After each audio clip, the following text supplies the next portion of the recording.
Mama, nikwambie kitu. Kitu gani? Mama, mimi pedi zimenishia, naomba hela basi. Ni ongea kuzaa wito. Yaani ukubwa kama huo, uzuri kama huo unaniambia mimi masuala ya pedi saa hizi. Sasa cha kukusaidia tu. Ninakupenda sana mwanangu. Baada jana tulikula mahindi. Chukua magunzi pachika.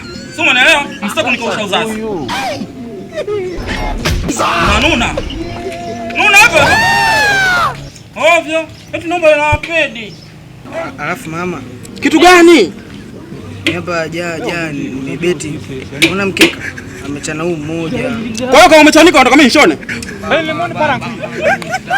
Naomba basi bukujeo mama. Bukujeo wa kazi gani jamani? Mbona mnanifanyia hivyo? Basi naenda kubeti. Kama unaenda kubeti kama jamvi kachukua ndani niko ndani kuliko kabeti nao. Juzi umechukua hela yangu, unajua hela imetokea wapi? Unajua ile famsi imetokea wapi? Elia niko live bwana, usinichanganye toka bwana, nini kachukua jamvi ndani uondoke nalo kabeti. Mama unazingua, afu uzee. Na hicho kitu changu.